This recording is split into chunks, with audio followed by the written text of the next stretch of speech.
I was going to ask if you wanted to do these. I can say this later. There's nothing I was going to say that I can't say while we're recording. Well, I got news for you, buddy. We're recording. We're recording. Hell yeah. Oh, no. I minimized you. I can't see that right now. No, bring me back. What are you doing? All right. Where are you? There you I'm are. right here. Hey, what's going on? Hey. So what is this you're going to tell me? What is this? What's going on? I was going to ask you if you wanted to consume this week's product while we record, but I decided that I didn't want to do that myself. So we easily could have. We could have. I just didn't want. I didn't want a protein shake at night. At like after 8:00, dinner. 8:30. Yeah. I'm still kind of full from mine. I delayed having my dinner because I was still kind of full from our food. Look at us. We're only a minute in, and we're already talking about what we're reviewing for today. Yeah, we haven't said the name yet. I don't think we should break that barrier. We shouldn't say the name before we actually start the show. Okay, so we can talk about anything else besides this. Anything else. Wow. Or we could just start the show. I think that might be a better move. Hey everyone, I'm Darren. And I'm Max.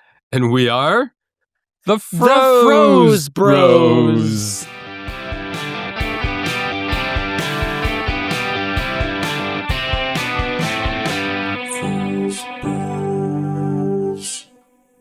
See, I just go now. I just coast. Yeah. I don't wait anymore. I didn't wait that time either, but I held froze until you were ready to say bros. I wonder, I really wish I could go back to when we recorded the Shark Bites, because Shark Bites was right on. I know we talked about that last week, but that was so satisfying to hear. We could just play that on loop while we sleep so that that timing just gets into our heads. I've always wondered, does that really work?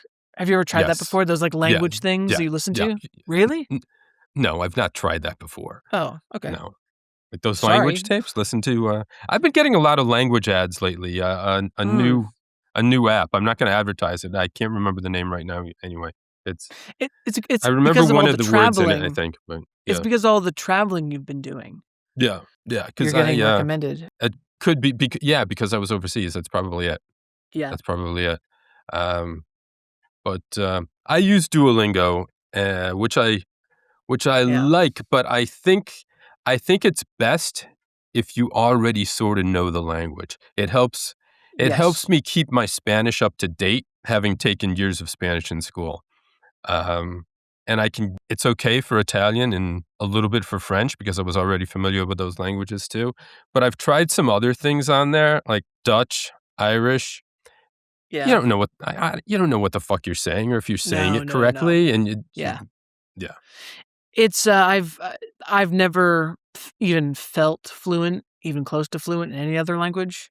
And so from what I've heard, Duolingo is not great for conversational language learning. It's better kind of for what you're describing as like vocabulary. And stuff. Again, you have to be kind of familiar with it already. Yeah. You can learn some conjugation on there, some vocabulary. They've added some new AI conversation sort of things where like you buy a movie ticket or something. But oh, yeah. Welcome to the world's #1 comedy podcast about frozen foods and language learning, apparently. Yes, yeah. Are we allowed to say a rare episode? I'd say it's a rare episode. Is it? Yeah. Tell us why. We don't do beverages much as the main focus of the episode. Yeah. Yeah. You're right. And as a matter of fact, listeners, stay tuned because that will come into play in our final segment. But you're right. We do not do drinks very often. And today we are reviewing Wyman's brand protein blend wild blueberry crumble. This is a protein smoothie from Wyman's, who I've only really ever seen they do like frozen fruit, but they make this like a protein smoothie little number here, and we tried it, and we're gonna talk about it and review it. This is new to them, I think, because of the protein craze in 2026. Yeah. Yep. Yeah. I'm excited to hear your thoughts about it. Yeah. Because I thought it was interesting. Yeah, I agree. There's a lot to say about it. There's a lot to say, but you know what I'd like to hear you say first?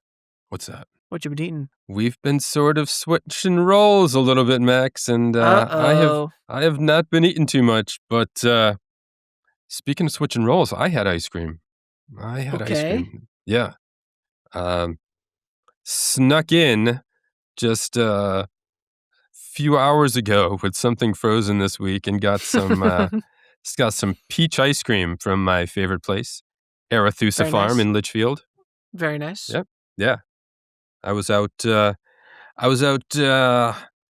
walking in the woods this afternoon too. In the woods, in the sun, actually, a lot too, around a lake, through the woods at, no reason not to say it, White Memorial Foundation in Litchfield, Connecticut. Lots of trails there. They've got, I don't know how many acres. A lot. Thousands. 4,000 comes to mind. That could be way off. It could be way off. I don't know. How big is an acre? I have no frame of reference for that at all. I have somewhat of a frame of reference from owning a home and knowing how much land it's on. Gotcha. So you get sort of a sense of what 1 acre is, or a half an acre, or a couple of acres. If you got more than that, you're rich. You know what? I'd like to see in a future blog post the origins of the acre. The word acre or the Well, I guess like why we use the acre as the unit of measurement for land. It's going to be something like how far a cow walked in a day. Maybe. Yeah, probably. How many cows you can line up in a field. So peach ice cream from Arethusa. That's really interesting. Great. And it was especially good this year. Really good peach ice cream. And let me guess, they used fresh peaches. Of course, yeah, fresh local peaches. Of course.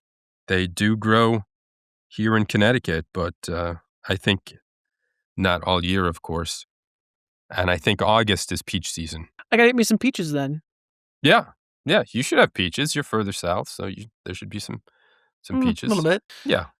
Well, that's great. I'm glad you're enjoying your ice cream from your favorite place. Is it seasonal? Does Arethusa close for the for the winter time? It's open all year. Okay. But certain flavors are seasonal. Of course. Yeah. Of course. So pumpkin will be coming soon. Ooh, do you like the pumpkin? No. But then cranberry. I would love to try cranberry. That is one of my favorites. Cranberry chocolate chunk. One of my favorites. Oh, maybe I have tried that one. I may have tried that. The ice cream place in my hometown, Somerset Creamery, is seasonal. They're only open during the summer. And my parents just, for some reason, they had never thought to do this. Growing up, we never thought of going and buying it by the gallon, which you can do there. We always lamented, it's our last chance to get Somerset Creamery for the summertime. That's it. We got to wait all winter. And I talked to them yesterday, 2 days ago, and they were like, we just thought of this today. I don't know why we've never done it before. But yeah, they went to buy a couple gallons of Somerset Creamery to last the winter. 30 years after going to Somerset Creamery. Seriously. It finally occurs. Too. Probably longer than that, unfortunately. Is it one of these places with an outdoor window, a little place where you just walk up to a window and you... No, it's big. So why can't they stay open all year? I don't know. Or does tourism drive it in the summer more? The tourism in Swansea gets crazy, so they really capitalize on all that foot traffic on Route 6. There's 2 locations. There's one in Swansea and then one in Somerset. And I don't know why they're seasonal. I don't know. Hence the name, Somerset Creamery. Yeah, the flagship, the original one, is in Swansea. Or is it in... Okay. Or is it over the line? So no, you're telling me I'm lying. Somerset Creamery started in Swansea, but then opened to Somerset location. It must be over the line, because it must be over the town line. One took over the line? Over. Seriously, yeah. Okay. I'm pretty sure it is. It has to be. Although, maybe not. Anyway, who knows? If only we could look it up. What you've been eating? Well, I'll start with what I haven't been eating. Yes. Yeah.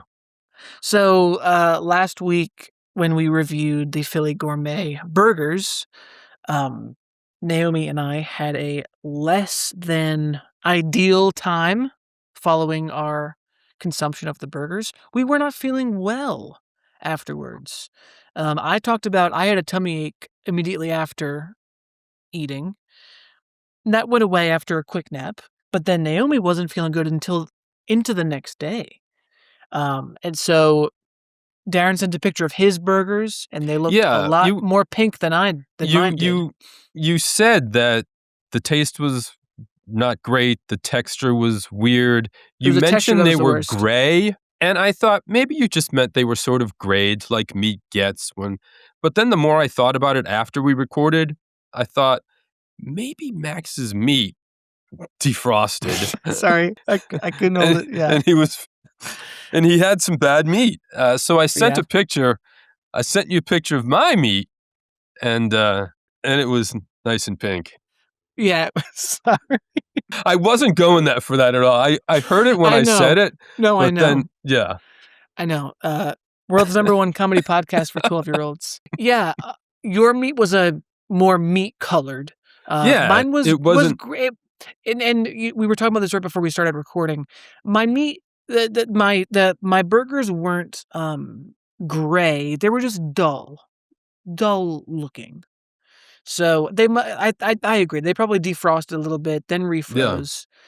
Yeah. And it's weird because the week before, when we did the lean cuisine, I had the issue where it looked like my quesadilla had defrosted and slid off the tortilla or whatever it is. It didn't affect the taste. It was still great, but we've both had an experience where it seems like a product defrosted, and I wonder how often that happens. And it got you much worse. Well, I don't want to oversell it. Like, it could have been a lot worse. Like, it sucks to have a tummy ache, but I'm glad it was only a tummy ache and it only lasted about half a day. You know what I mean? Yeah. So this is making me think, though. Go ahead. You're thinking. No, I was just thinking that I was thinking it could be because it's summertime and it has been especially hot lately. Lots of heat waves rolling through different parts of the country over the past couple of weeks. And so I wonder if that affects how, food is kept.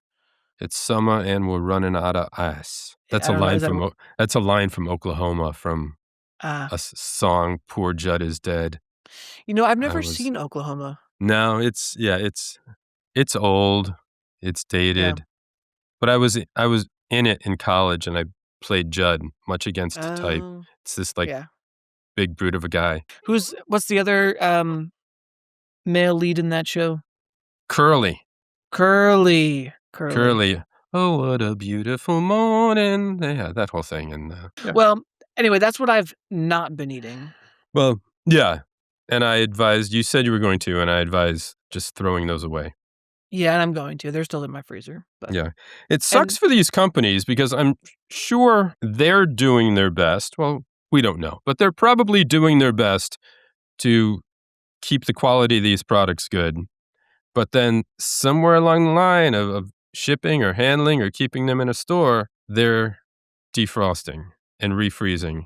And that's not good for quality. Yeah, it's, most companies probably outsource their distribution, I'm guessing. Unless they're really massive. Like, I bet Tyson doesn't outsource. Yeah, you see the Tyson trucks and... So, like, it's hard to control every step of the, from factory to plate. And so it's possible somewhere along the way something's going to get defrosted. And, I'm thinking too that these frozen burgers are a rare example of a food that we have, for the podcast that is like raw when we get it. Most other food that we've eaten on the podcast is like pre-cooked and it's just kind of reheated, Yeah, and that probably made the raw meat even worse when that happens. Yeah. So, again, we're fine. Happy was just a tummy ache. Yeah. And didn't last very long. But I will not be eating more of those. What you've been eating is also kind of, lackluster. I'm still... so we got tots to have with those burgers, which you don't like tots, and that's fine. I don't hate tots. I just prefer fries. You came in really strong against tots. I did say I would never choose tots over fries, but that's... if they're given to me, I'm not going to not eat tots either. It's not like it's fucking mayonnaise or something. Yeah. Well, what tots I like covered to do in mayonnaise and coconut served to me with a side of strawberries. I mean, All right. tots with a nice garlic aioli. I'm trying to like reframe this. That works for me. That works. Yeah. That works.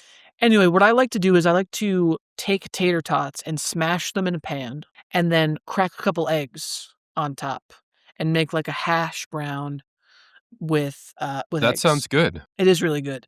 The tots are seasoned really well. They crisp up really nice.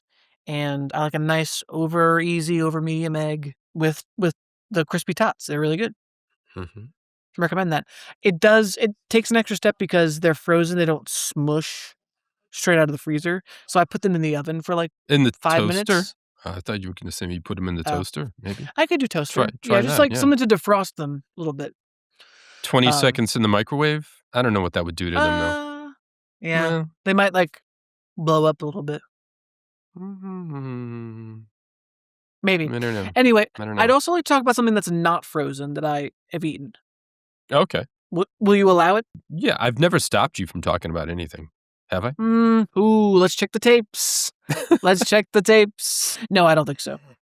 Doing kind of a roundabout callback here. You mentioned Oklahoma. So speaking of theater, Naomi and I just took a trip to the Big Apple, New York City, and we saw a show called Oh Mary. Mm-hmm. And it was phenomenal. One of the greatest shows I've ever seen. Perfectly written, perfectly cast. We saw Meg Stalter from Hacks in it, and she was just absolutely out of this world. And we had an amazing day in the city, but it was really hot. Yeah. And so certain parts of the day, you're in New York for the day, you're going to do a lot of walking around. So like we kept like dipping into places. One of the places we dipped into to escape the heat was the M&M store. Cool. It was very cool in there. And I was like, well, while I'm here, I have to see if they have M&M flavors you can't get anywhere else. And they do. Mm-hmm. They have a whole wall of flavors you can't get anywhere else. So here are the M&M flavors I tried. Okay. Well, I was there. You look skeptical about this. No, I've been there. Okay. Don't recall the flavors. I'm just trying to remember them.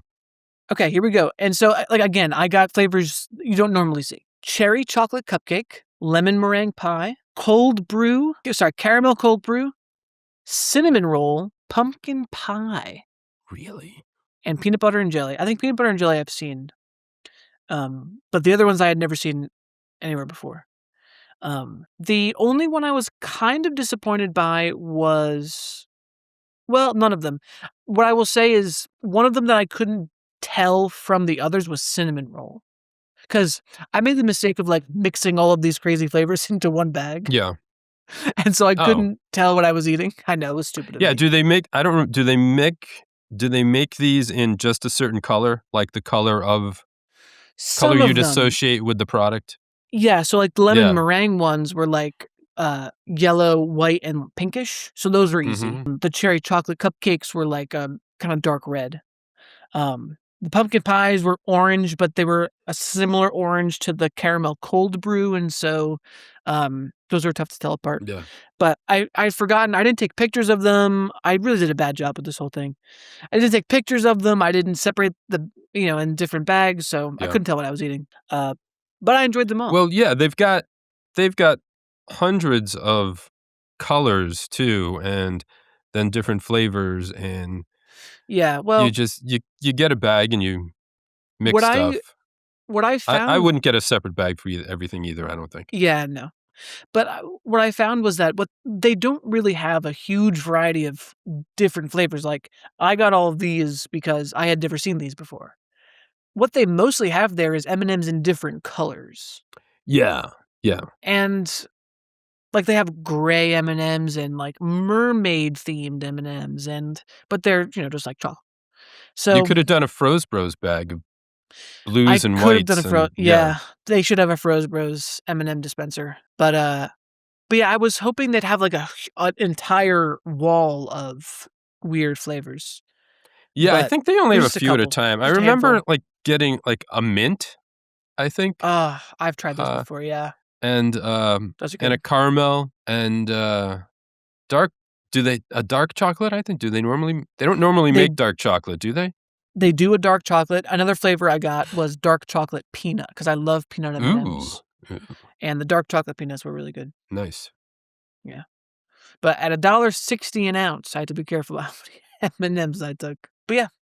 Well, these could be frozen. They'd be the peanut ones would be very good frozen. That's one of the first things we froze on this podcast in the previously named Froze Before Hose segments. Yeah. Well, I mean, I think M&Ms suffer from the same thing that other chocolate items do when you put them in the freezer, is that they lose a little of their luster. They do, but the peanut ones especially were good in the freezer. Okay. Yeah. Listen, peanut M&Ms are my favorite, so unfortunately they are gone. I finished them today. I was eating them on the train home, and then I finished them off this morning. But that's what I've been eating. All right. Well, we've both got to get to a few more things in the freezer, but totally. Yeah. But that will come as the weather cools. Exactly. I was just about to say. Okay, let's move right through to our news. We have a lot to talk about now because we have some news and we have to talk about some comments on our social media. Yeah, because we promised people we will mention their emails and their comments. Yes. News first, comments first. We don't often do the mailbag segment, so we have no set order. Let's take care of news first so we can, get through the not get through. I savor every moment of it. Yeah. But here's our world famous news theme. Take it away, Sean and Kristen. This is the news. Always a joy to hear that. I like to see how long I can make Darren wait. Listeners don't hear it, but Darren and I just kind of wait in silence after queuing up the news theme. Yes. Anyway, I got a couple stories I sent you. One is a callback to a story from a couple of months ago that for our Pride episode, we reviewed Johnny Pops, but we also had a story about the sliders. Who made these sliders? Sugar Factory. Rainbow sliders. The little sliders in the disturbing rainbow colors. Mm-hmm. Even the meat. Yeah, talk about off-colored meat. No, the meat is not. The meat is not colored. Just the buns.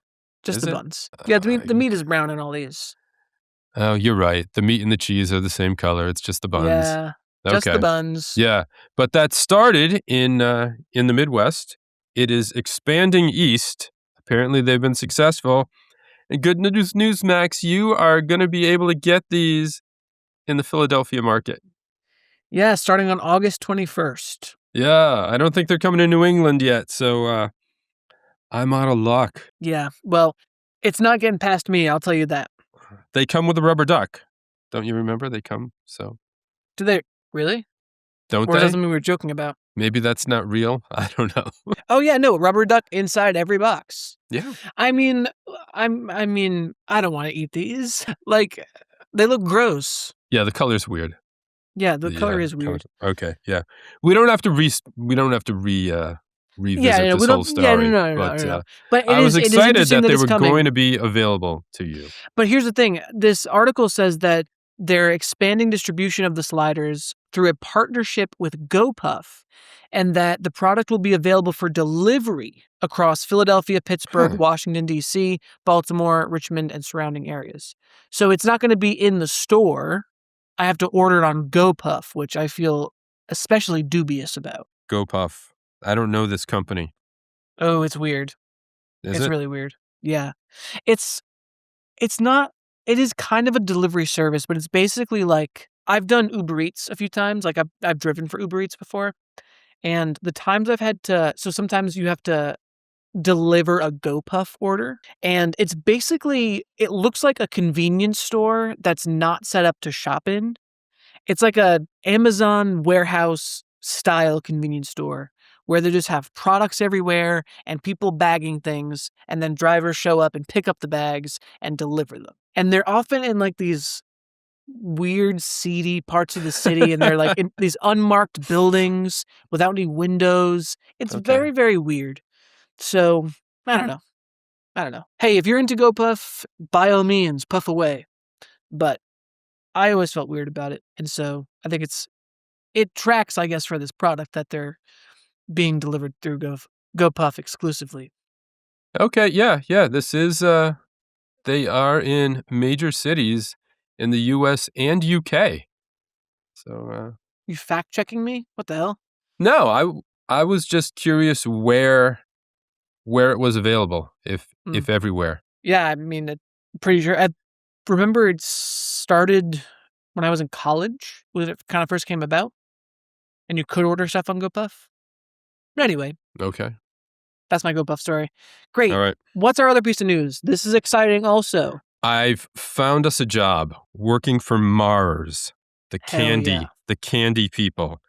They so Snickers ice cream put out by Mars is looking for a person to work for 9 days in a job based in Chicago.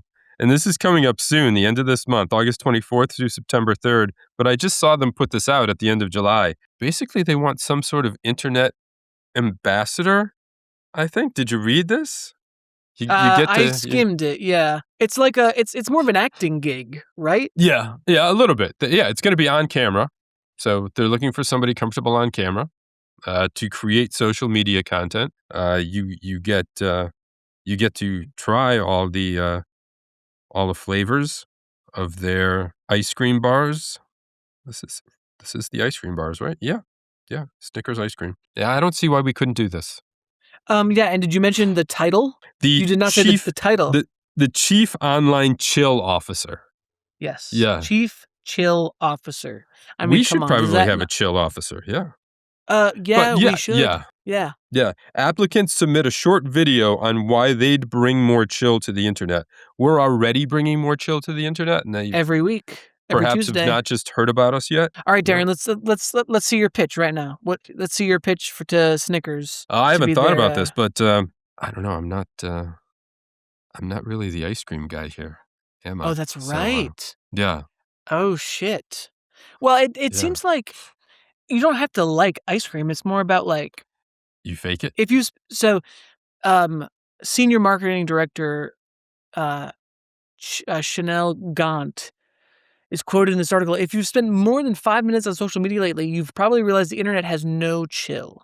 Snickers ice cream minis are all about delivering satisfaction in perfectly snackable bites. So we wanted to extend that same spirit online. Okay. We're looking for someone that is quick with a comeback, comfortable on camera, and ready to show that they have what it takes to help people chill. Okay, so much like the Snickers Satisfies thing, they're looking for somebody to just chill out, like insert themselves into some heated debate on the internet and tell people to just chill out with a Snickers ice cream bar. The hybrid gig based in the Chicago area will run for just 9 business days. That's not long enough to make America chill out. I can tell you that right now. No. It takes at least 10 days. It takes at least 10 years. The selected chief online chill officer will be compensated, earn an unofficial C-suite level title, and suite is spelled SWEET, and the ultimate bragging rights for landing the chillest of the summer jobs. Chillest of the summer job. Is that right? From Snickers ice cream. Well, good luck to everyone who's applying. Yeah. Do we have to go to Chicago? Could this be remote? Well, we already had a few reasons to go to Chicago, didn't we? That's where the Iceman musical is playing. And it's a great transition because we have another reason to go to Chicago. What was it? Oh, come on. Wait, you got it. You're almost there. I remember the musical. The musical, no, we haven't talked about it yet. Someone commented on our, I think, a YouTube video. Yeah. Yes. The his paper, his printed notes. Go ahead, read from your printed notes. No, this is on my phone. Oh, I heard the paper slipping around over there. Because I sent you this. But this is not just in Chicago. I looked this up. There's one of these. All right. So our listener, Alice, commented maybe a couple of weeks or so ago asking, do you guys have wild fork out there? We've got this amazing store all over Chicago. The entire store is all frozen. It's kind of fancy pants, but they have everything from whole exotic fish, and sashimi grade to chicken/beef, pork to wild shit like whole rabbit, kangaroo, and gator. It sounds awesome. There is one in the Philly area. You could find this. There is not one. Yeah, there's not one near me. There are 3 near me in Pennsylvania. I think the closest one is I think all 3 might be like a half hour away from me. You've got to go.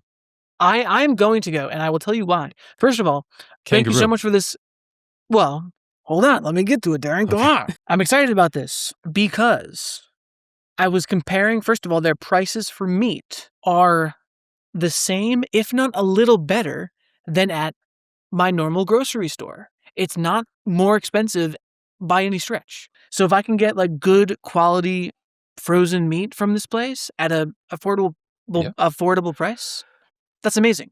And they have normal things too? Like you could just get I was burgers, looking at their ribs. I was looking at their ground beef, their chicken breasts, and their drumsticks, which we buy a ton of all the time. Mm-hmm. I was looking at their ribs, and all the prices are comparable to, Giant, where we normally shop. The thing that got me excited, though, was gator. Gator. And I will tell you why. I have a coworker from Texas, and ever since he moved here, he has been talking nonstop about how much he misses fried alligator. And every time he describes it, it sounds more delicious, and I've been dying to try it. I think I've had it in Florida. I'm sure. He keeps saying, oh, I can't find it anywhere. I can't get it. As soon as I saw that it's there, I sent him the link. I was like, bro, I found it. I don't know how the price compares. I think it's like $20 a pound up here, from this store.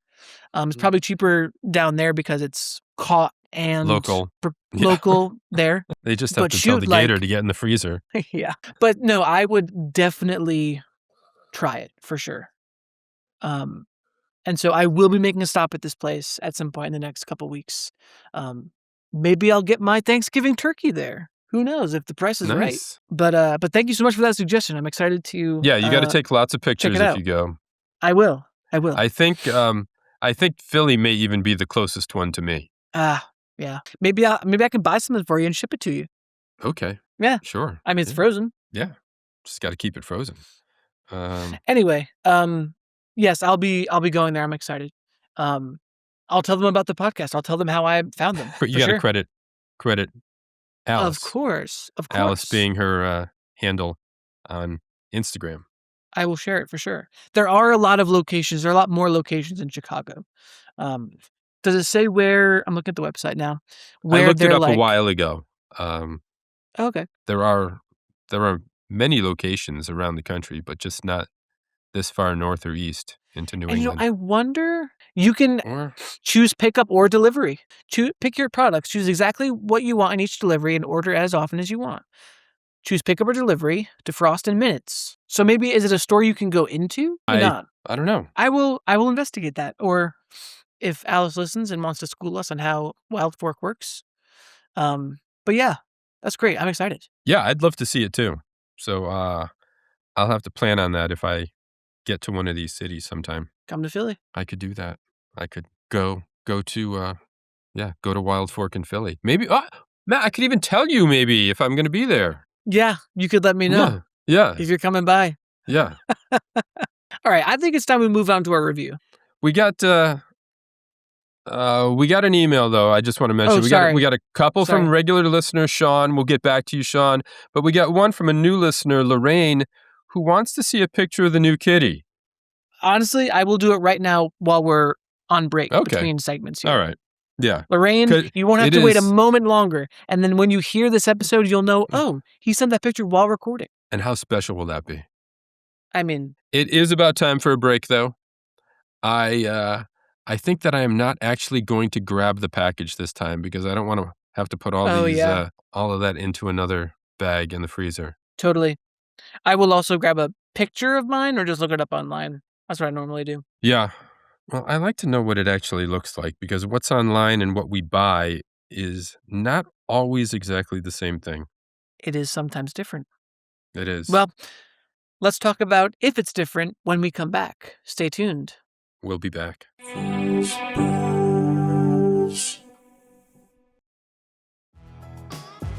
This episode of the Froze Bros is supported by you, the listeners. And right now, you can help the bros by heading to thefrozebros.com to buy us a cold one. Your support keeps our freezer stocked and our podcast chillin'. Every donation goes toward more frozen finds, production costs, and feeding our ice cold obsession. Plus, check out our video podcast now on YouTube. Find links to our channel and more at thefrozebros.com. That's thefrozebros.com. Thanks for keeping it cool.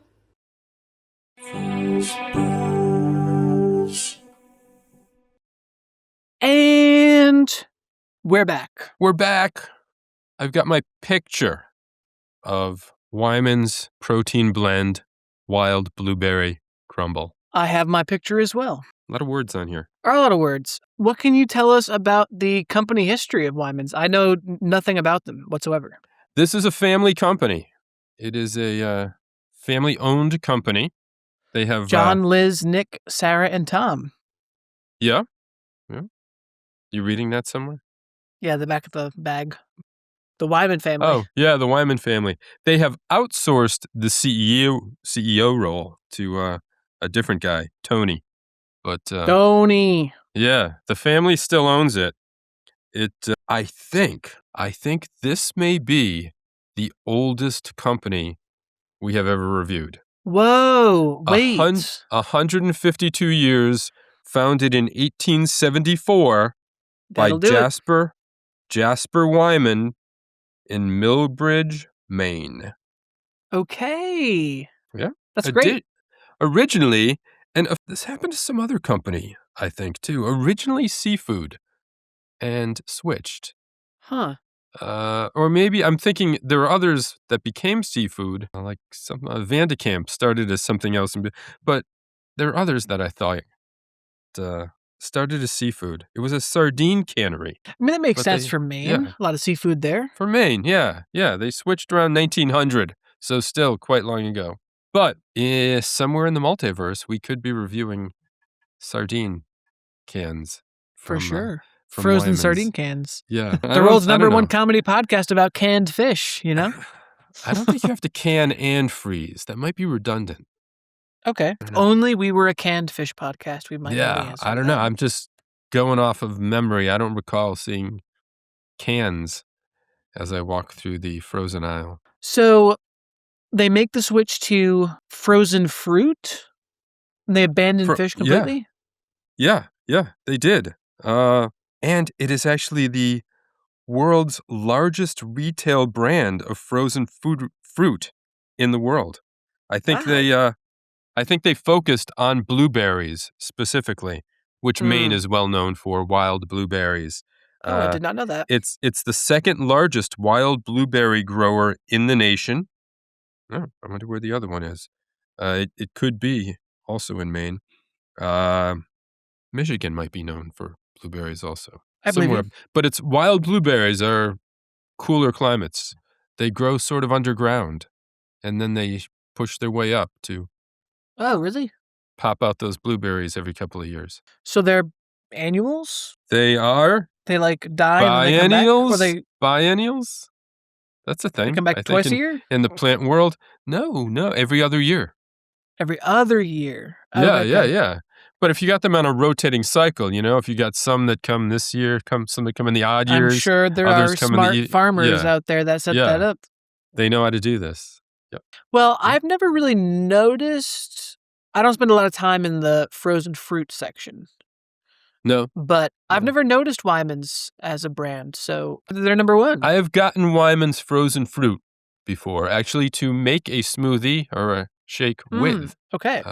So, yeah, I'm familiar with their frozen fruits, but not this mix. And this mix is different because it doesn't make it known on the front, on the package anywhere, but it's called Wild Blueberry Crumble. And on the package, on the front here, it's got pictures of blueberries, obviously, but then it looks like some kind of like baked blueberry tart. Is that, would you agree? That's kind of what it looks like? It's like a crumble. You know a crumble, right? They're putting a topping on it, which is usually crumbled up. I don't know how you make this. I'm not a baker, but Just It's butter and like sugar, probably. butter, sugar, some other flavors in Saltines. there, probably. I don't think it's saltines. But yeah, rather than just layering it on like a pie crust, you're crumbling it and putting it on top. I'm sure there's a lot of butter and sugar. And so... Flour? It's got to be flour, Probably too. flour. Well, we'll There's get to got the to be ingredients something list in to... a second. Yeah. To kind of bind it all together. Yeah. Anyway, so this is not their regular fruit mix. It has this... Again, it doesn't make this note on the front here, but it has... it almost looks like cookie dough. Kind of like these little round balls of dough, kind of? Yes, in the package itself. Yes. Yeah, and I took a photo of that so that we can share it with the audience as well. So let's talk about this package. So there's a tag on the top left corner that says new. So this is a new product from them. It is. Yeah. Wyman's, family owned in Maine since 1874. Good source of fiber, creamy and delicious. Good source of protein, blend with milk. It's got 18 grams of protein when you make this with milk. That's very high. Yeah. For what comes out to a cup or two, it's pretty good for a drink. 18 grams. That's like meat level. It is meat level. That is bro level protein. That's really it for the front of this box. The bag. Yeah, and it's a bag with yeah, okay, we'll get to that later. Yeah, there's some blueberries, there's some leaves. There the blueberries yeah, we can talk about when we open it up too. But these wild blueberries are small. They can be pretty tiny sometimes too. Yes. They're not these big cultivated blueberries that you just buy in the grocery store. Because that's what I assume that's what most people are. Well, that's what I'm used to seeing, those kinds of blueberries, and I get disappointed. So you're saying that the smaller ones are wild ones, and that's why they're smaller? The smaller ones, yeah, they're wild. Oh, interesting. Okay. Yeah, they are harvested in August and September. It's the only time of year that they're harvested. 90% of them end up frozen or powdered or preserved in some way because they just get so many of them in this period of year. But I know you can make pies with them too. I've had pies at that fair that we've talked about, the Big E, which is coming up in the beginning of September. Maine brings blueberry pies made with these tiny little blueberries, and they're so sweet. They're just really packed with flavor. That's fun. I got to get up there for the Big E at some point. Yeah, we talked about going sometime, but we did yeah, a Froze Bros excursion. That's next month, so it's coming up soon. Yeah. Yeah. We didn't plan in advance enough. No, maybe next year. Maybe the Big F. The Big F comes next after the Big E. Yeah. Yeah. They rotate through the alphabet every like 26 hurricanes. years it'll come around. On the back of this bag, we have a long blurb, probably one of the longest blurbs you'll find on any package. It's 1, 2, 3, 4, 5, 6 paragraphs. Do you want to switch off reading these little paragraphs here? These sentences? Do you have a good Maine accent there? I wouldn't. I mean, is it kind of Canadian? Oh, not really. No, they have these in Canada too, but I don't know. You got to think like Stephen King. Like, his stuff's mostly set in Maine, right? Yeah, but he writes books. I mean, he's not known for speaking. I can't think of how he speaks. Well, he has movies. I've never read one of his books. Come on, makes movies. Reading? There are movies. Wouldn't be caught dead reading. Pet Cemetery, has some of those old Mainer people sometimes dead is better. No, very I don't deadpan. know. Very deadpan. Thank you for buying. Thank you for choosing our creamy and delicious protein blend. I've seen a comedy. I forget what show. Is it from the Dana Carvey show? Skinheads from Maine.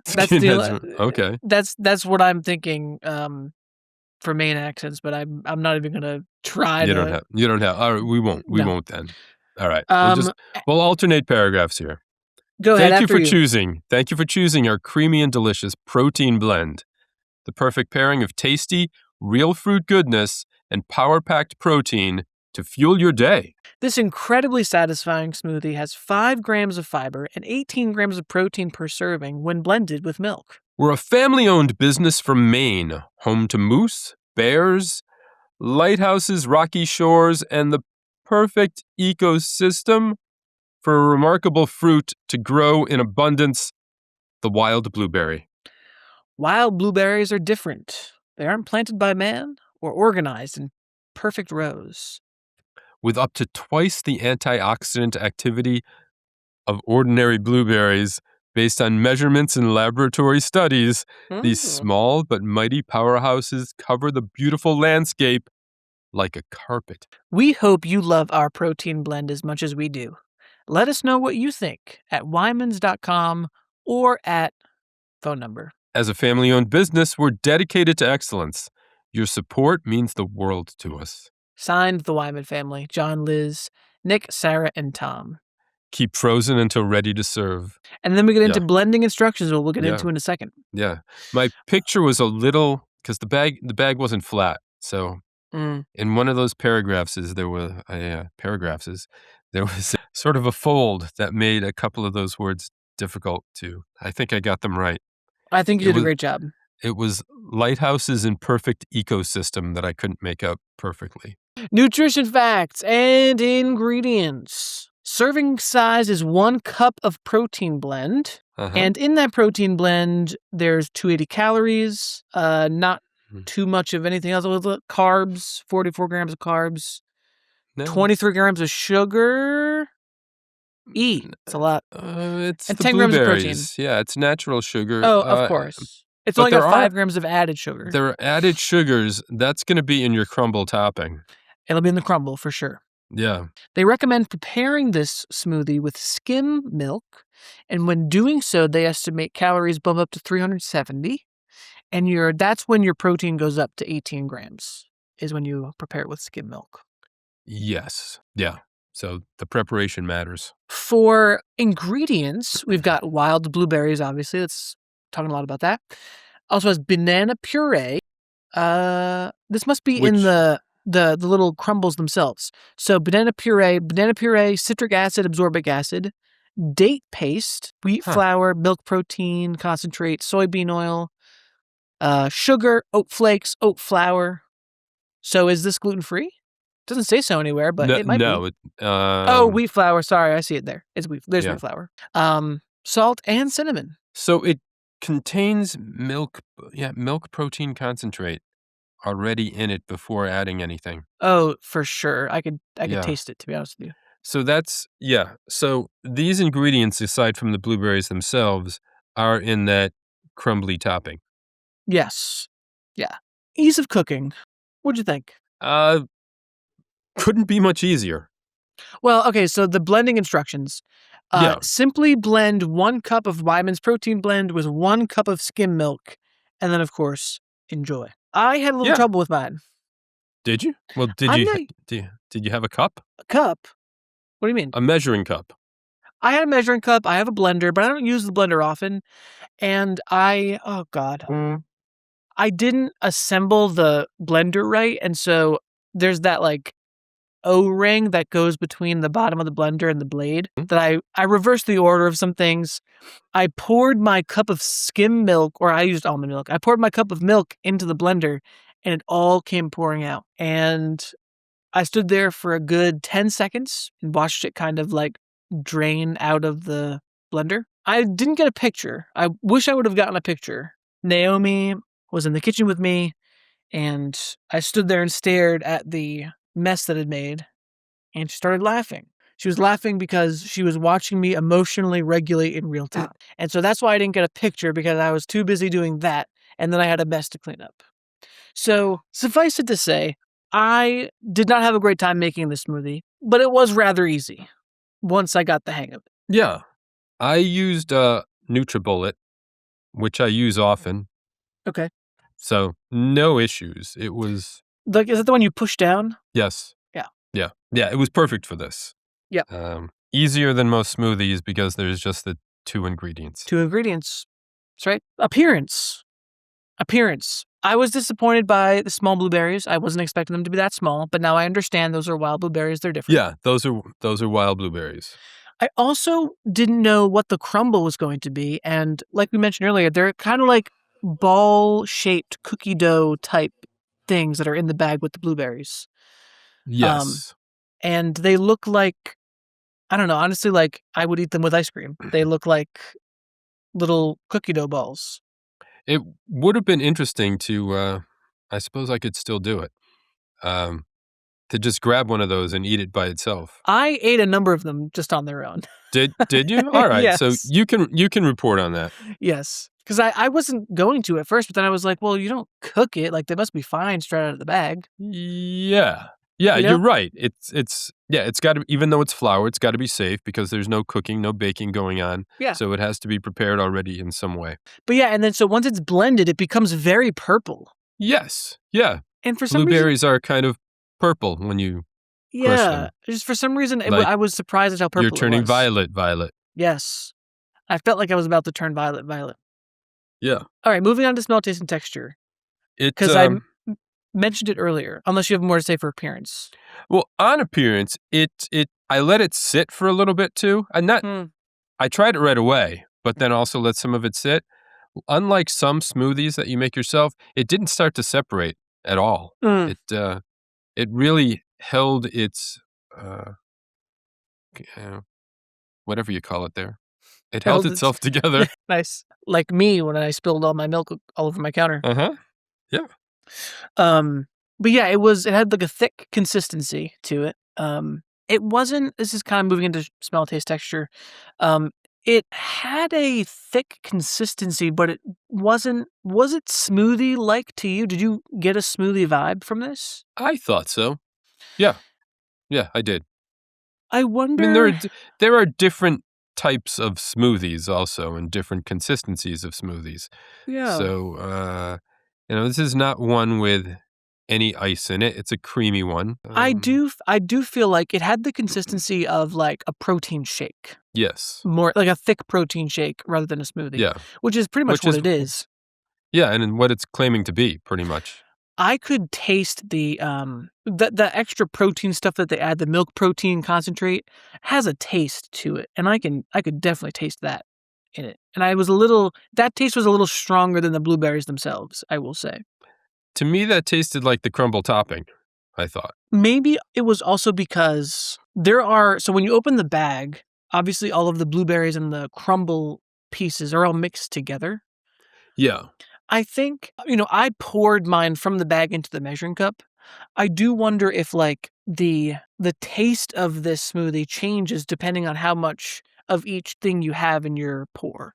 It's going to, and I'm sure they want it to be the same ratio for each serving. Yeah.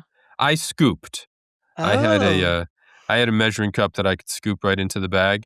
I just sort of took a look at the cup and at the bag, and it seemed like I did not have a inordinate amount of blueberries or crumble pieces.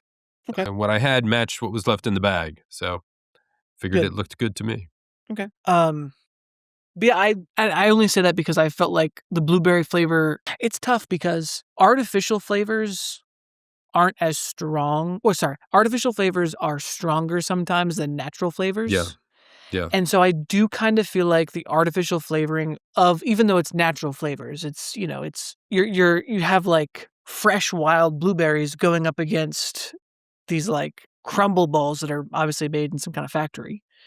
And so I felt like the blueberry taste kind of got a little lost in there. But I'm actually being pretty picky because I liked this a lot. I thought it was really good. I did too. It tasted to me like you had a blueberry crumble and put it in a blender. See, I wanted it to be a little more tart. I wanted it to be more tart, and maybe that's just not the kind of blueberries these are. Yeah. I will say, I really liked this a lot, but I would prefer it without the crumble. I would rather just have a fruit smoothie. Yeah, sure. So, in my view, great product. It's doing exactly what it wants. It tastes like a blueberry crumble, but I'd prefer just fruit. Sure, that's fair. We haven't done this in a while, but I was thinking, what did we used to call it? I forget what we call it, but I would eat this like just with like almost as cereal. Like I would pour this into a bowl of milk. You probably could. Yeah. Even the nutrition facts reminded me of cereal. Oh yeah. With the two columns, here's what's in the bag, here's what it is when you add milk. Yes. And I used, I didn't buy any additional milk. We don't have milk in the house, but we had a Fairlife lactose-free milk, I don't know, 1 or 2% probably. Mm-hmm. That's what I used in this. Maybe I'll get some oat milk. Oat milk's going to make it even more oaty. I don't know. Maybe I'll just almond continue milk. Almond milk was pretty good. Yeah, probably not bad. Are you not a fan of oats? No. But you want it to be more I would of choose a blueberry. oat milk, but there's already an oaty taste in this. Gotcha. And I don't want to make it even stronger. Gotcha. I'm not a huge fan of almond milk, and I'm not a fan of regular milk, but I'll probably, if it's in the house, just continue using this lactose-free milk. Sure. I think it's there for just sort of my wife to put in coffee or my daughter to use in cereal. Yeah. I do think I never have it otherwise. What's cool about this, I'm now thinking, is like you could augment this with pretty much whatever you want. Like you could do a half cup of this protein mix and then throw in strawberries or throw an extra banana in there. I played with it a little bit to see how flexible it was. I tried it as is first. Then I had some fresh peaches from a farm, so I made a blueberry peach smoothie also. Really love that. You add more fruit, the fruit flavor does get a little stronger. Okay, maybe that's the trick. And also, just to play with it, I used a half cup with a half cup of water just to see if that would work just using water. It's not bad. It's not as creamy. It's not as good. It's passable, but it's clearly not what they want. Yeah. But if you really don't want to put any type of milk or that sort of product in there, you could get away with using water. I was wondering about ice thinner. too. If you put ice in it, if it would get even more like smoothie. With the I would try that too. Yeah. With the water, I added a couple of small ice cubes too, just to try to keep it thicker. It's still pretty thin. Yeah, I also really enjoyed this a lot. Let's talk about I think value is next. What did you pay for your bag? I found a great deal on this. Cool. And paid $8.99. Great. Because I saw this as high as $15. Holy moly. Like a $14.79 or something. Big swing of $4 to $5 from the most expensive to the least expensive in stores of just like a 5-mile radius here. Wow. That's like huge. 5,000 acres or whatever that is. I paid $12 for mine. That was about the average price that I saw. Yeah. 12, 13, 14. Like I said, it tastes kind of like extra cold protein shake, which we usually keep a tub of protein powder around. Same. And yeah. This is it a better value? 6 servings for $12. I think we get, I could look it up now. I mean, I won't waste podcast time, but it's not as great a value as getting like powder, but this is something that we will definitely finish this bag. We might try. They make another kind too. Let me look that up. They make 2 other kinds that I saw. We have strawberry banana. Saw that one, yeah. And that's it for these protein ones. They have other kinds of berry mixes. And the peanut butter one, too, no? Oh, yeah. Peanut butter banana. Peanut butter banana. You're right. Yeah. So, yeah, we'll probably try all of these because they're really good. I like peanut butter, but I don't love it as a smoothie. Oh, really? So, yeah, when you first suggested that, I wasn't thrilled over the flavor. Because it didn't seem like something I'd be excited about finishing, especially if I paid $10 to $15 a bag. Sure. But this, I'm going to finish. And how about whimsy? I don't think there's any whimsy, and I don't think they want there to be whimsy. I think it is agree. very Maine and very straightforward, very down east. It is what it is. I agree with you 100%. It doesn't need whimsy. And No. I think there are other like regular fruit. I think you could make an argument for whimsy for their other just like regular fruit blends. Yeah. I think if you told someone from Maine that they were whimsical, they might take it as an insult. Really? Oh, they might, actually. For sure. All right, let's hear your rating. What do you got? I've given it away a little bit, I think. Maybe still a bit of surprise. I really love this. Mm-hmm. I'm going to happily finish it. It's probably not something I'd get again because I just like fruit itself. I use fresh fruit in a smoothie when I can. Mm-hmm. I've already been buying Wyman's blueberries and other fruit mixes for smoothies, but they tell you up front, this is a wild blueberry crumble, and it is doing perfectly what it says it wants to do. For sure. I'm giving it a 5. Wow. It's an ice cold killer. Hell yeah. I agree with you on all points. The issue I had with blending was completely user error. That's that you. was my own thing. I will own that, yes.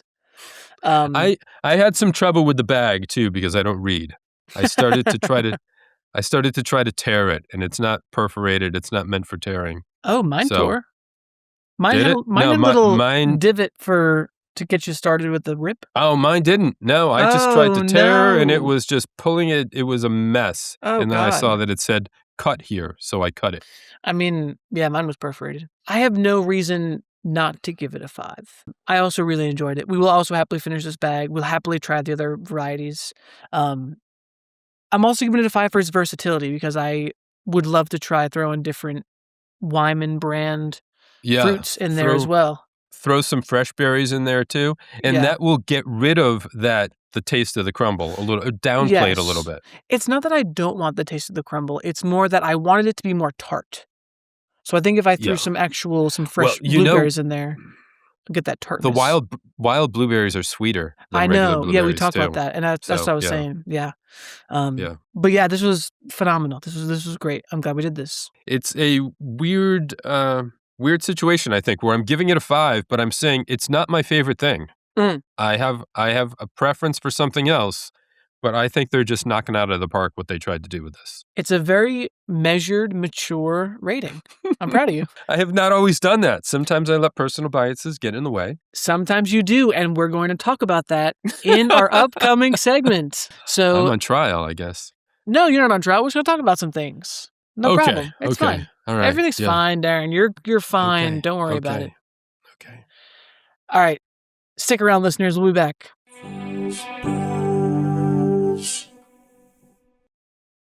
And we're back. We're back, and I've got some crumbles here. I had there's some blueberry in this too. It looks there are blueberries in the crumble as well. I had a couple of blueberries by themselves too. Really delicious. Yeah. What do you think of the crumbles? It's good. Yeah. I mean, it's not made to be eaten like that on its own, but they're not bad. I get the hint of cinnamon. I think I like them a lot. Yeah. I might try it with just with milk in a bowl. It is like a little cereal. Yeah. Like a Cocoa Puff or something. I mean, it's that size and shape, but it's not a Cocoa Puff. I think it's the size and shape that is making me think cereal, for sure. Okay. We didn't talk backgrounds, and I can't tell exactly where you are in the Oh, yeah, we didn't talk backgrounds.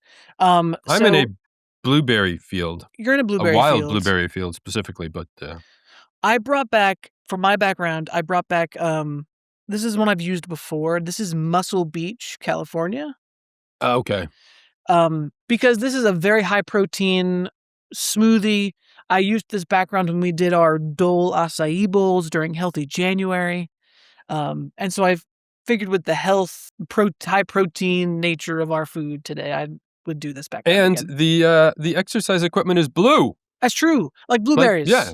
Exactly. Dabba-dee, dabba-die. Yeah. Yes. I've got we had some fresh blueberries too, so I've smashed some in my iced tea. Oh, some muddled blueberries. Mm-hmm. Very classy of you. Yeah. Okay, let's not waste any more time. I want to get into this discussion. So normally for our end segments, we play some kind of trivia game or some kind of prolonged role-playing activity. Today, I want to do something we've kind of done before.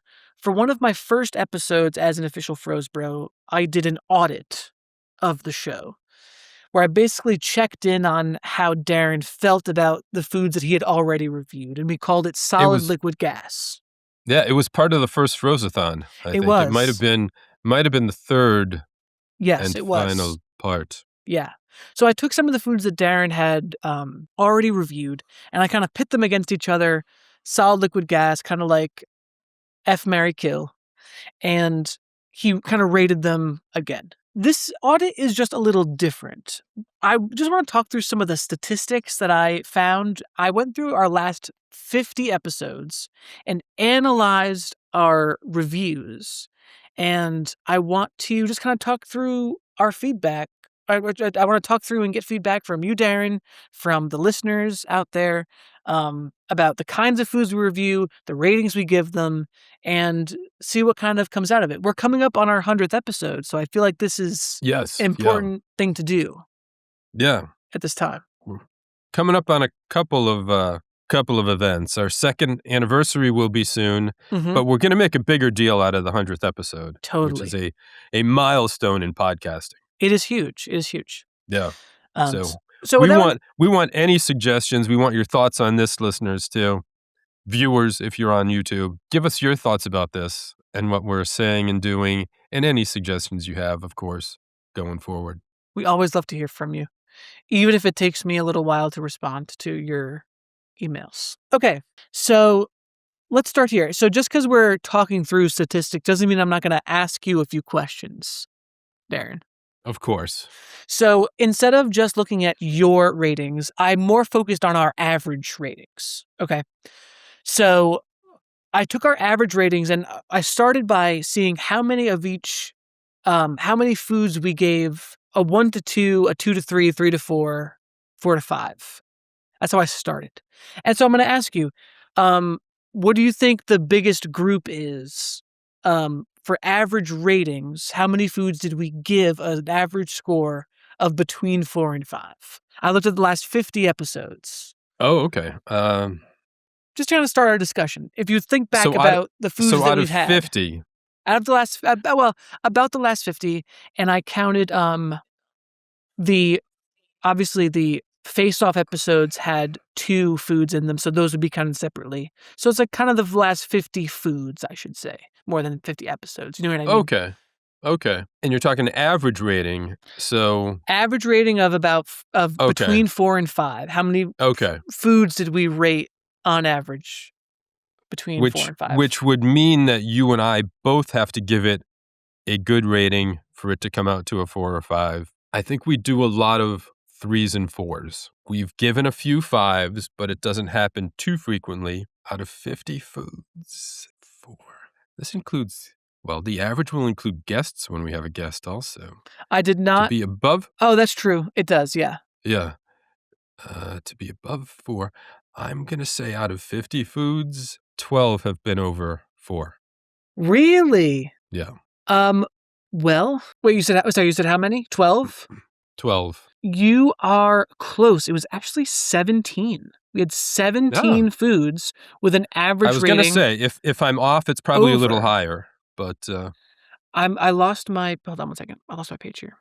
Oops, not that. Yes, 17 foods were given between a 4 and 5. And then 3 to 4. 3 to 4? Was 25. So that was our biggest group. We mostly gave foods an average score of between 3 and 4. Yeah, as I said before, I think we give a lot of 3s and 4s, which would average it out to. You're right. Between 3 and 4. And I would have said that, but I had my numbers recorded in my notes here wrong. Do you want to guess how many foods had an average score of 5? Which means we both gave them 5s? I'm going to guess actually 5, but I think it might be I might be overestimating, but I'm just going to go for that coolness of 5 at 5. We actually gave 7 foods. 7? An average score of 5, yep. They were the churros, the monkey bread, the pound cake, the Michelangelo's lasagna, the frozen tikka masala, the shark bites, and the Babigo pot stickers. If I had started thinking about the actual foods, yeah, because I remember all of those. And this is what I was. This is kind of my ulterior motive here for asking and like talking about this. How well do you remember the foods themselves, and how well do you remember the actual recording of the episode. You know what I mean? Like, is the food we've had memorable enough for you to remember what you liked and what you didn't like? You know what I'm saying? Yeah, I think usually yes, and I think that because I think I would remember recording the episode. I would remember the visuals, a visual person, and and because there's a recording as well. Sure. Do you want to guess how many times we were ice cubes in a tray? Which was how many times we both gave something the same score across 50 foods. Well, I'll guess 10. Dead on.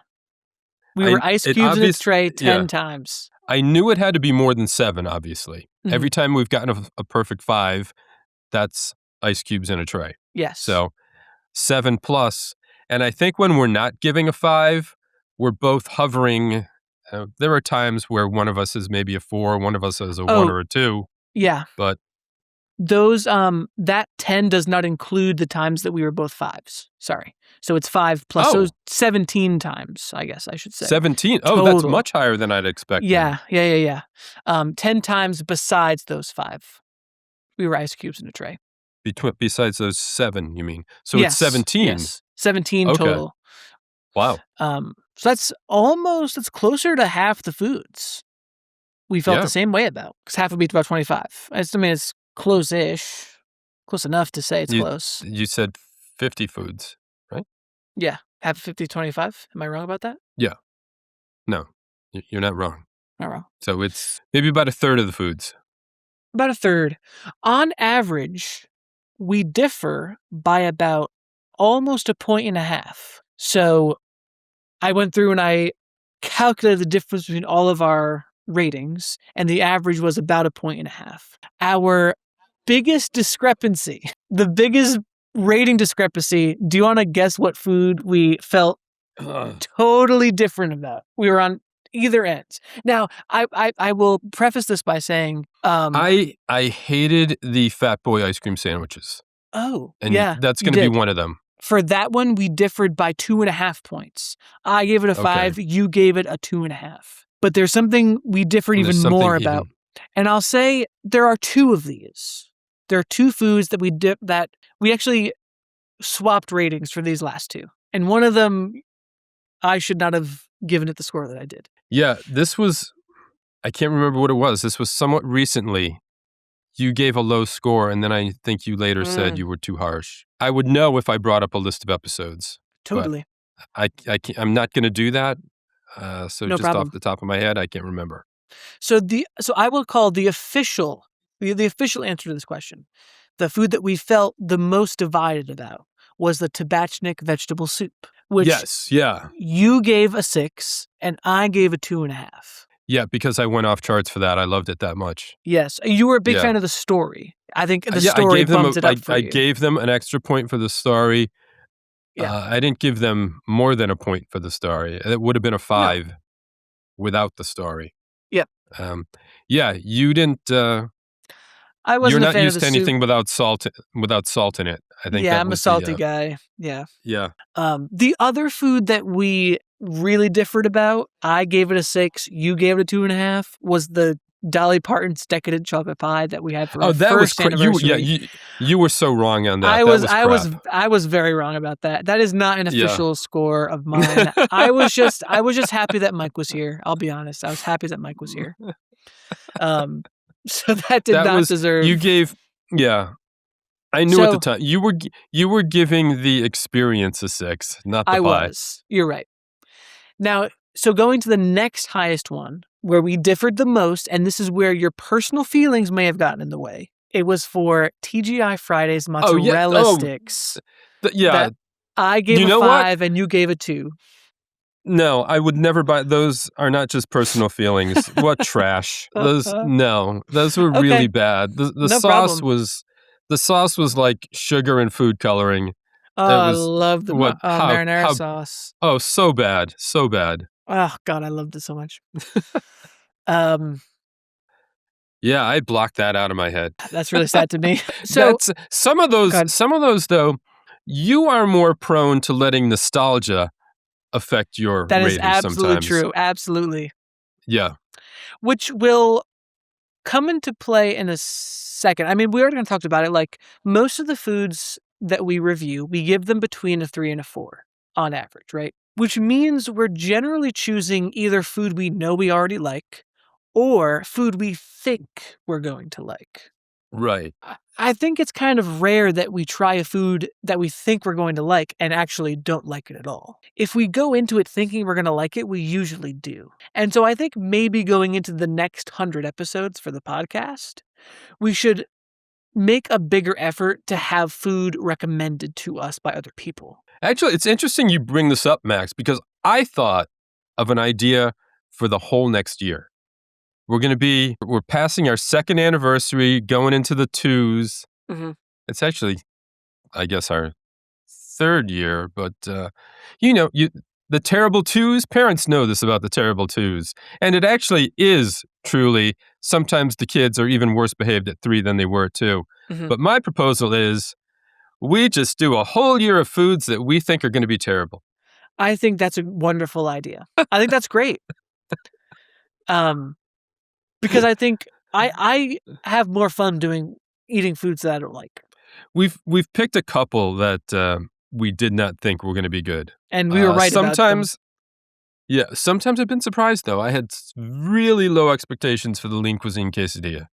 That's right. And it was good. Sometimes my expectations are so low that it ends up being a little better than I expected. Maybe Salisbury steak was like that, too? Yeah, that happens to you sometimes, for sure. Yeah. You can be easily surprised if you have really little faith in the food. You let yourself be surprised. And that will bump up the score for you. Yes, it does. Yeah. But no, I don't think we should do a full year of foods that are terrible. But we should branch out and not only do things we think we're going to like. For sure. And listeners, viewers, we really do want more suggestions from you. Absolutely. Yes. We need them because, again, we're picking foods that we think we're going to like, whether on purpose or not. So we need that input really badly. We get to veto still? I mean, no. If we get it's kind of like the Elio's pizza, right? If we get things suggested to us, we have to do it. You heard that, listeners. So get on social media right now and make us eat an olive pizza. No. I would eat an olive pizza for the podcast. I would do anything for the podcast. I also found that actually, out of the two of us, who do you think has a tendency to rate things higher? It's going to depend on what we're rating, I think. But overall, when this podcast first started, I was definitely a harsher critic than Mike. Mm-hmm. He was always frequently rating things higher and being more forgiving with them. Mm-hmm. I feel like that's turned around a little bit with you and me, but it's not constant. Yeah. I think you're a little more critical now overall. Yeah. But I wouldn't be surprised with either one of us. I think we go through cycles. So I've counted that there were 20 instances where you rated higher than I did, and 15 where I rated higher. And I think we have different criteria for the rating itself. And I think that's something else to consider for the next year, because we have the criteria in a sense of like the things we talk about for each food, right? Like the packaging, nutrition facts, the smell, taste, and texture, the appearance and all that. But then when it comes to the rating, there's no criteria. It becomes more of just how we feel about it. You know what I mean? And sometimes it's less about if we like it, kind of like what happened with this episode.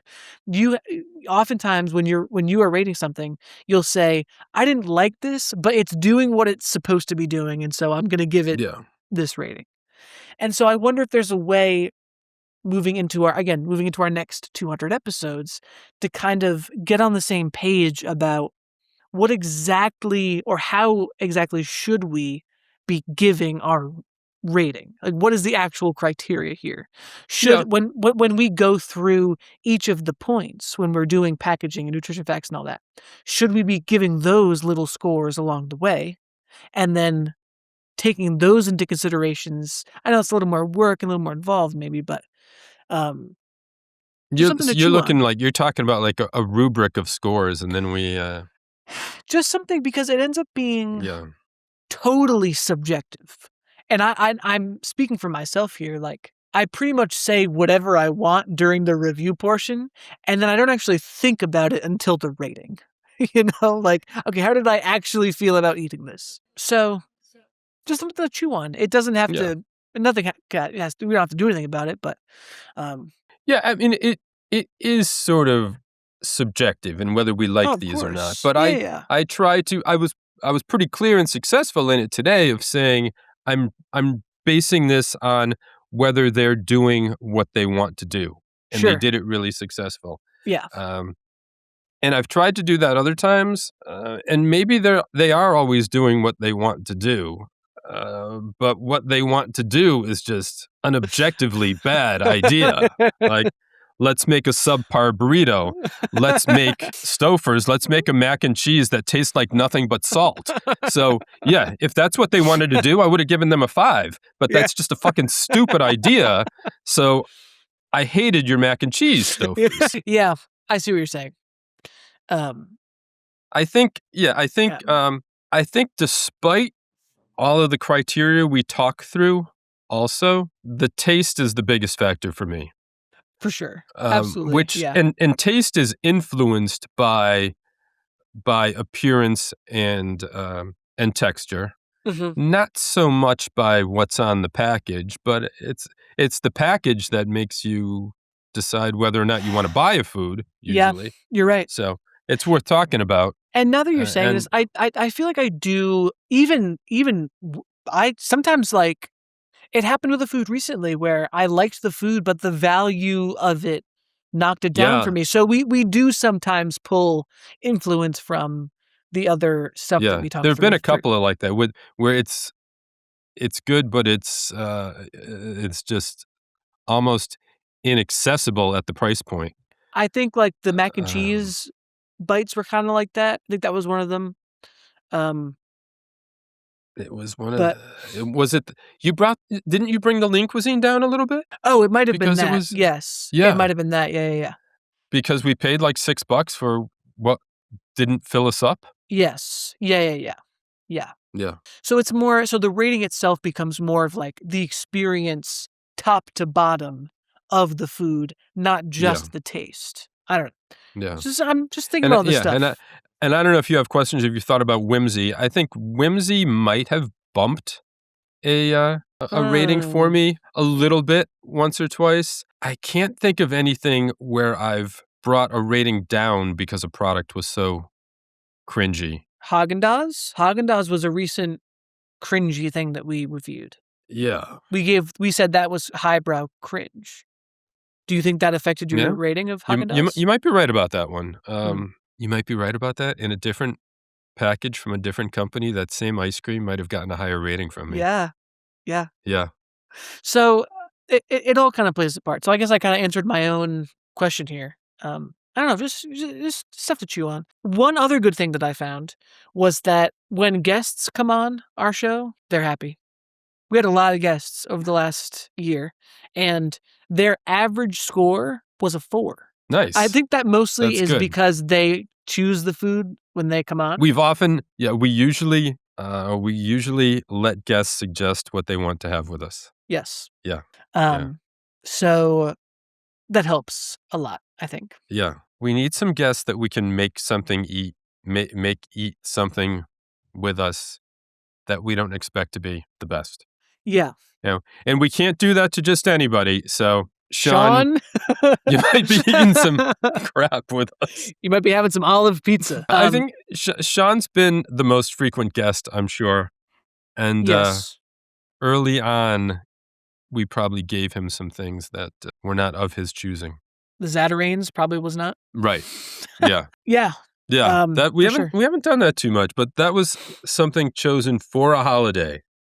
Yeah. I mean, we don't do that too often. It makes sense though. Like, I don't, we have a guest on, we want them to be happy and, feel good about the episode. We'll let them pick the food they want to eat. So that makes sense.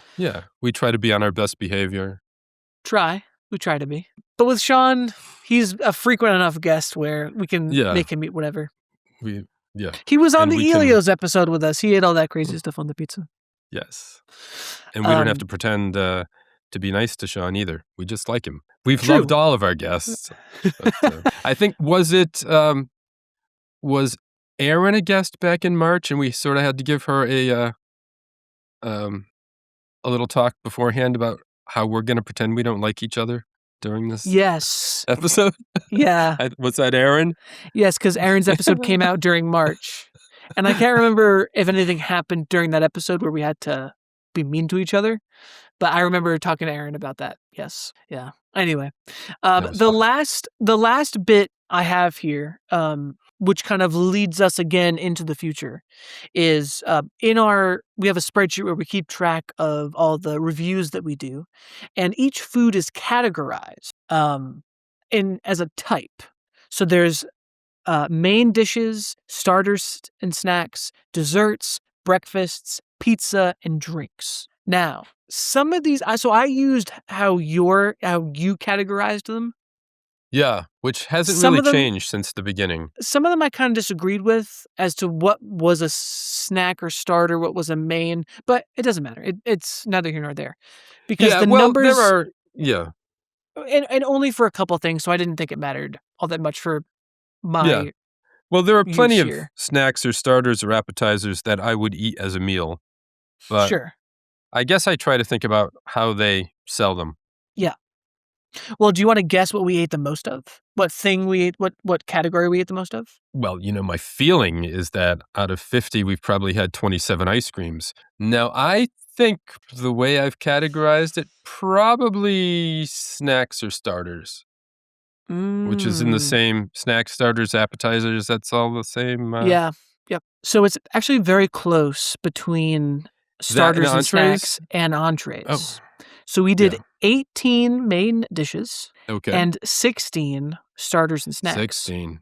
Okay. We only did 11 desserts. It feels like more. I know. Well, and we've done probably even fewer breakfasts. And this is the thing. Could maybe count 3 drinks if we're including today. Oh. Well, actually, okay. Unless I'm missing one. Am I missing one? So hold on. So slow down. So for breakfasts, we only did 3, which I guess... Seriously? I guess makes sense because you don't like breakfast. That's on me. Yeah, we got to fix that. We have to fix that. But there's a bigger problem here, Darren. There's a huge glaring problem. We are a frozen food podcast. And during the last 50, we went 50 foods. This is approaching our previous audit. So it's over a year ago. Okay. In that 50 should be about a year. In that time, we only did 3 pizzas. I've been saying recently, Max, we need to do more pizza. That is a huge problem. Elio's, Paul Newman's. You got it. What was our other one? Let's see. What did you give it? Paul Newman's. What was our third pizza? See if I can find it faster and you can remember it. You're not going back as far as Cheez-It pizza. No, this was June. Oh, you liked it a lot. I'm surprised you can't remember. You gave it a 4.5. This June. Yes. What did we just have? It was Rayo's. Rayo's. I liked it. Yes. Yeah. Yes, you did. Yeah. So only 3 pizzas in the last year, and we only officially rated 1 drink. In the last year, I think for the whole podcast, drinks have only been the Noble Mix, the Taco Bell margaritas, and today's smoothie. Yeah. Yeah. We are a frozen food and drinks podcast, but... the drinks is in fine print. Yeah. In parentheses. Mostly foods. But that's kind of the stats that I gathered for today. I hope that was interesting. 4 champagne. Oh, you're right. Yeah, you did champagne. Yeah. Which also would have been our most expensive item. Yeah, that info isn't in the spreadsheet that I have. No. We should start recording that, actually. Probably that's the most expensive, and the cheapest would be Tina's burrito. For sure. Although I don't remember how much I paid for the shark gummies. Those might have been. Oh, yeah, those were a segment. Yeah, doesn't count. I think I paid at least $2.50 for those shark gummies that I threw away. Well, thanks for taking that journey with me, Darren. I appreciate that. Yeah, so listeners, tell us what we need to do more of. Obviously, breakfast and pizza. Breakfast and pizza, I would say, is the big ones, but we're open to suggestions. Can you buy a frozen breakfast pizza? I'm sure they're out there. Two birds, one stone. If you've been in a grocery store, I know you have. Have you started seeing Halloween candy? It's August. It's early. It's still early-ish to mid-August. Thanksgiving stuff's going to be coming out soon. We got to watch for that Thanksgiving pizza this year. Yes. Yes. Yes. We keep missing it because they make like 10 of them. Yes, we have to do that this year for sure. For sure. Is it DiGiorno's that makes that? It might be. Yeah. And we'll find it. I have faith. Yeah. If that means we do a couple DiGiorno's before then, so be it. But they're the only one making Yeah, they're the only ones making it. I don't want to belabor this point, but I really do feel like we have to do more pizza. And I think the one thing that holds us back from doing that is that we always go, oh, we've already done this brand, we've already done that brand. I think for pizza, it's okay. I think because pizza comes in so many different varieties and types. But really, there are loads of brands we have not tried yet. There are lots of brands we haven't reviewed yet, and so we have to. We should be doing pizza at least every couple of months. At least once a month. I think. You think once a month? Yes. All right. Well, that would end up being 25% of our episodes. But I mean, pizza is the biggest part of the freezer aisle. Think about how much space pizza takes up in the freezer aisle. Pizza, waffles, and ice cream, I think, are the biggest. Oh yeah. Have the most real estate in the freezer aisle. So yes, listeners, we're looking for suggestions always, but especially now as we're going into 100 episodes, as we approach 100. Yeah. We haven't figured out what we're gonna do for our 100th yet. I know exactly what we're doing. Don't you worry about it, Darren. Don't you worry. Okay. Yeah. It won't be just a normal review. Oh no. It won't be just any normal review. We know that. Oh, we know that for sure. We very early on in this podcast we mentioned the 100th episode too, and there was some talk about throwing pies. But I don't know if that promise still holds. I'd like to see you throw a pie from all the way over there. In that blueberry field.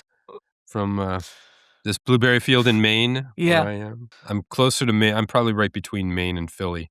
You know something... Actually, physically. You know something else that came up early on this podcast? What's that? Something else that's been with us from the is our theme music. Yes, it has. Which was day one. Written and performed by Substrates. And hey, if you'd like to listen to more of their music, you can check them out at substrates.bandcamp.com.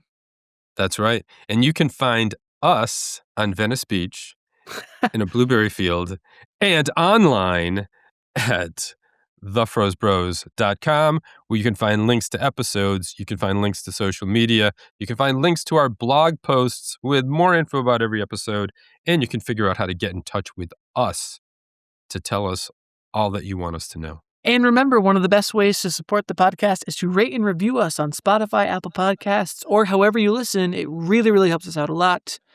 We love hearing from you, and we'll read your emails and reviews on the podcast. I'm going to Wild Fork. I'm going to go there. I don't care if you got to do that. I don't care if you're supposed to order it online and have it delivered. I'm going. You're going to get inside. I'm going to get inside. All right. And you email us at frozebrospod@gmail.com. Not you, Max. You can. No. You can email us. Maybe I will. If you want to. Under an assumed name. Yeah. Okay. You'll never know it was me. No. And with that. How could I? I think we've reached the end of another one. Another one for the books. And it's time to say, it's very late. And fro you later.